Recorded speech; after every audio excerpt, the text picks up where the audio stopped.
ನಮಸ್ಕಾರ ವೀಕ್ಷಕರೇ, ಕರುನಾಡು ಟಿವಿಗೆ ಸ್ವಾಗತ. ನಾನು ವಿನಿತಾ.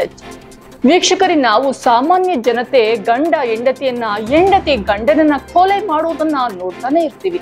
ಆದ್ರೆ ಇಲ್ಲಿ ನಿವೃತ್ತ ಮಹಾನಿರ್ದೇಶಕರಾಗಿರುವಂತಹ ಓಂ ಪ್ರಕಾಶ್ ಅವರನ್ನ ತನ್ನ ಪತ್ನಿಯೇ ಬರ್ಬರವಾಗಿ ಹತ್ಯೆ ಮಾಡಿರುವಂತಹ ಪ್ರಕರಣ ಇದೀಗ ಇಡೀ ರಾಜ್ಯದ ಜನತೆಯನ್ನೇ ಬೆಚ್ಚಿ ಬೀಳುವಂತೆ ಮಾಡಿದೆ.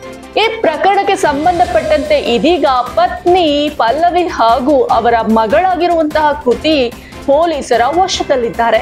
ಇನ್ನ ವಿಚಾರಣೆಯ ವೇಳೆ ಪತ್ನಿ ಪಲ್ಲವಿ ರೋಚಕಕಾರಿ ಸಂಗತಿಗಳನ್ನ ಹೊರಹಾಕಿದ್ದಾರೆ. ಹಾಗಾದ್ರೆ ಪತ್ನಿ ಪಲ್ಲವಿ ಹೇಳಿದ್ದೇನು? ಈ ಕುರಿತ ಕಂಪ್ಲೀಟ್ ಡೀಟೇಲ್ಸ್ ಇಲ್ಲಿದೆ ನೋಡಿ. ನಿವೃತ್ತ ಪೊಲೀಸ್ ಮಹಾನಿರ್ದೇಶಕ ಓಂ ಪ್ರಕಾಶ್ ರವರ ಹತ್ಯೆ ಪ್ರಕರಣ ಸಂಬಂಧ ಅವರ ಪತ್ನಿ ಹಾಗೂ ಮಗಳನ್ನ ವಶಕ್ಕೆ ಪಡೆದುಕೊಂಡಿರುವಂತಹ ಬೆಂಗಳೂರು ಪೊಲೀಸರಿಗೆ ಒಂದೊಂದೇ ಭಯಾನಕ ವಿಚಾರಗಳು ತಿಳಿದು ಬರ್ತಾ ಇದೆ. ಘಟನೆಯ ಸಂಬಂಧ ತನಿಖಾಧಿಕಾರಿಗಳ ಎದುರು ಓಂ ಪ್ರಕಾಶ್ ಅವರ ಪತ್ನಿ ಪಲ್ಲವಿ ಅವರು ಹೇಳಿಕೆಯನ್ನ ನೀಡಿದ್ದು ಅನೇಕ ಸ್ಫೋಟಕ ಅಂಶಗಳನ್ನ ತಿಳಿಸಿದ್ದಾರೆ ಅಂತ ಪೊಲೀಸ್ ಮೂಲಗಳು ತಿಳಿಸಿವೆ. ಸದ್ಯ ಓಂ ಪ್ರಕಾಶ್ ಅವರ ಪತ್ನಿ ಪಲ್ಲವಿ ಹಾಗೂ ಮಗಳು ಕೃತಿ ಪೊಲೀಸರ ವಶದಲ್ಲಿದ್ದಾರೆ. ಇಂದು ಓಂ ಪ್ರಕಾಶ್ ಅವರ ಮೃತದೇಹದ ಮರಣೋತ್ತರ ಪರೀಕ್ಷೆ ಕೂಡ ನಡೆಯಲಿದೆ. ಒಂದು ವಾರದಿಂದ ಮನೆಯಲ್ಲಿ ಜಗಳ ನಡೆಯುತ್ತಿತ್ತು. ಪದೇ ಪದೇ ಗಂತಂದು ನನಗೆ ನನ್ನ ಮಗಳಿಗೆ ಬೆದರಿಕೆಯನ್ನ ಹಾಕುತ್ತಿದ್ರು, ಶೂಟ್ ಮಾಡೋದಾಗಿ ಹೆದರಿಸಿದ್ರು. ಬೆಳಗ್ಗೆಯಿಂದ ಬೇರೆ ಬೇರೆ ವಿಚಾರಕ್ಕೆ ಮನೆಯಲ್ಲಿ ಜಗಳವಾಗಿದೆ. ಮಧ್ಯಾಹ್ನ ಜಗಳ ವಿಕೋಪಕ್ಕೆ ಹೋಗಿ ನಮ್ಮನ್ನೇ ಕೊಲೆ ಮಾಡಲು ಓಂ ಪ್ರಕಾಶ್ ಯತ್ನಿಸಿದ್ರು. ನಮ್ಮ ಜೀವ ಉಳಿಸಿಕೊಳ್ಳಲು ನಾವು ಹೋರಾಟ ಮಾಡಿದ್ವಿ ಅಂತ ಓಂ ಪ್ರಕಾಶ್ ಪತ್ನಿ ಪಲ್ಲವಿ ಅವರು ತನಿಖಾಧಿಕಾರಿಗಳ ಮುಂದೆ ಹೇಳಿಕೆಯನ್ನ ನೀಡಿದ್ದಾರೆ ಎನ್ನಲಾಗಿದೆ.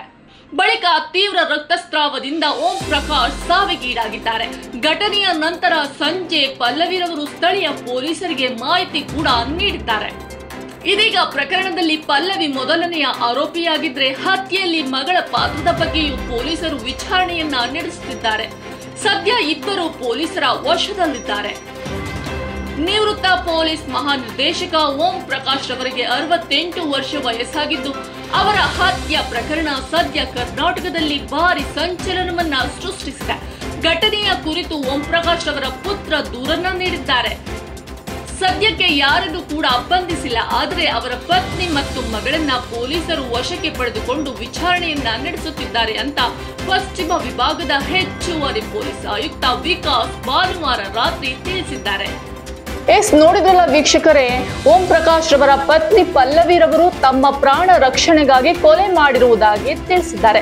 ಇದು ಎಷ್ಟರ ಮಟ್ಟಿಗೆ ಸತ್ಯನೋ ಅಥವಾ ಸುಳ್ಳೋ ಅನ್ನೋದು ವಿಚಾರಣೆಯ ನಂತರವಷ್ಟೇ ತಿಳಿದು ಬರಬೇಕಾಗಿದೆ.